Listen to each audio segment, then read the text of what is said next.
Hi, everyone. It's Andrew here with Marie Drake, who's one of our speakers and workshop instructors at OQConf on October 5th through the 7th. Your talk is going to be on Cypress Bridging the Gap between developers and testers. Can you briefly explain what your talk is covering and why did you decide on that topic?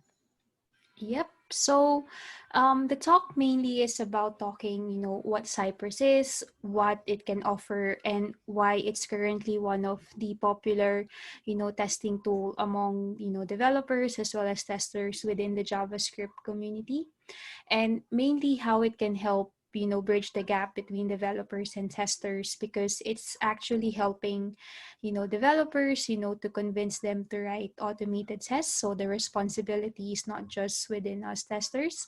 And I decided, on this topic because I know that there's still some companies out there where the responsibility of writing the automated tests falls under like a separate QA team. So I'm hoping that, by doing this talk, I can convince, developers as well as, other testers just to share that responsibility, because at the end, everyone should be writing, the test. Everyone, should be responsible for testing.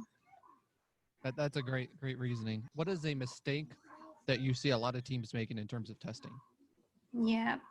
So I've touched upon this already. So I'm still seeing, a lot of companies who work on the approach that, okay, the developers are just responsible for, like developing their feature, of course. But when it comes to testing, they're only looking into writing the unit tests. But then our, real users, they care about the end-to-end test, because these tests validate, the user flow or the user journey. And this is, typically where, the testers or like the automated, tests come in, but it's from the functional, side. Mm-hmm. And this basically adds overhead, in my opinion, because if the mindset is that testing is just the responsibility of a tester, then we have that overhead. And are you gonna sit here? Okay. And yeah, so if we get past that mindset that developers do this and testers do this, then we can develop like high quality or release much more better features. And another common mistakes that I've noticed as well is teams are not utilizing the test pyramid effectively.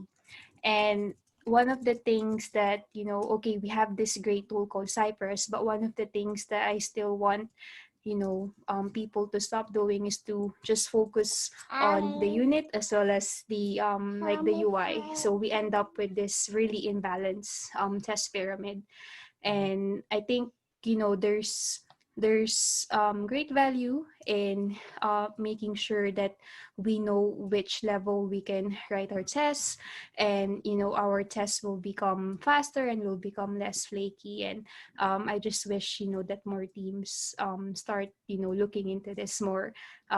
It's not a like a definitive thing that you have to follow it, but it's a really great guideline, the testing pyramid. Yeah, yeah, it's a really great thing to see, like the ratio that's sort of in there as well. Of more unit tests, you have a few unit integration tests, Yeah, even fewer UI tests instead of relying entirely on the UI. and I exactly. I remember a while ago there was the inverted ice cream cone of testing, Yeah. which is hysterical, and I'm like, it's a little too accurate at times. Yeah. Now, what are some key takeaways from your talk that you want people to really get from it? Yeah. So the really main key takeaways, really that I want to share with everyone is, what Cypress can offer. It's, I know, like for some, they might think that, oh, Cypress is just another testing tool. Like, why do we need another one? There's already so many testing tools out there. But I think for me, the like the great thing about Cypress is it really improves the developer experience. So if you're looking to convince, the rest of your team to write automated tests, then Cypress, in my personal opinion, doesn't have a steep learning curve or setup process. So it's more in that perspective that if you want your developers to help you write automated tests, then that's one of the key takeaway that I want to explore. That testing for or writing tests for the UI level is not that difficult for them. And I also want to educate participants that even though Cypress was created initially to to address developers to write more functional or more UI level tests, Cypress can actually be used in more than one type of testing. So with Cypress, you can also do API testing, you can do visual testing, or even accessibility testing.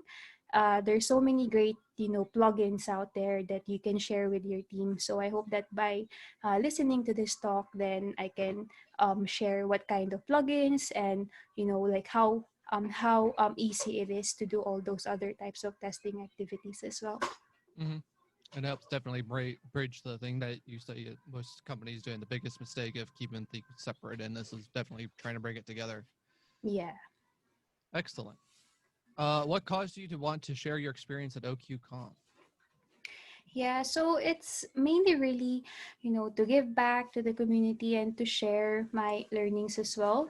I also have this, thing in my, not really bucket list, but just thing on my like to-do list to improve, because I want to continually improve my public speaking skills. So this is, a perfect opportunity for me to improve more. It's too bright. Just turn the light. Gabby, turn it off. No. She's trying to say your star already. I know. So what open source project did you want to donate towards, and why? Yeah, so not surprising, I actually chose Cypress. The test runner itself is, an open source project, and it would be great to donate, some amount to them as a gratitude, for the great tool that they shared to the tech community. I've seen, a lot of, developers loving the tool, as well as, testers. And, from the developer perspective, it's helping them, to write tests for the features that they're working on, which is always positive.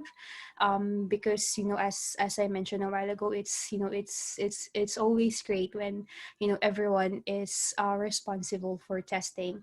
And I firmly believe that tools such as Cypress, among other things, is to be thanked for it, because we get these developer friendly tools nowadays. And I think for that reason, it would be great to give some, just to like show like thankful, and like and show the gratitude. Awesome. Yeah, that's one of the main reasons why I wanted to give back for this conference, was to show gratitude towards these open source projects, to give them support, because the only thing Yeah. they see on Twitter feeds is this tool is terrible. And that's it. It's like, that's a very helpful comment. Um, Yeah. so what is one thing you wish you knew as a tester when you first started out? Yeah, so for me, because I actually started out, late with the networking and being active in the community. So for me, network is really key.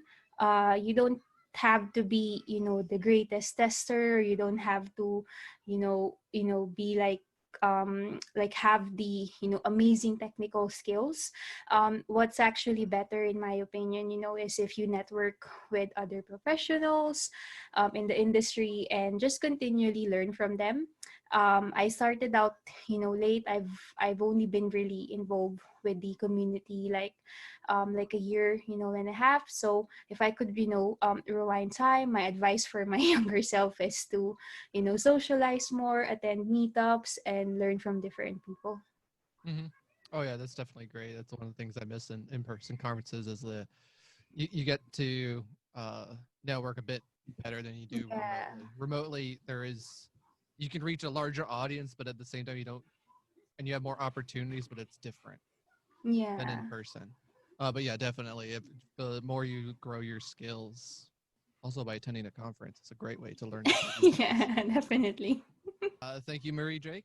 If you want to learn more about her talk, you can attend the conference at oqconf.com and find out more from her. Make sure to register today.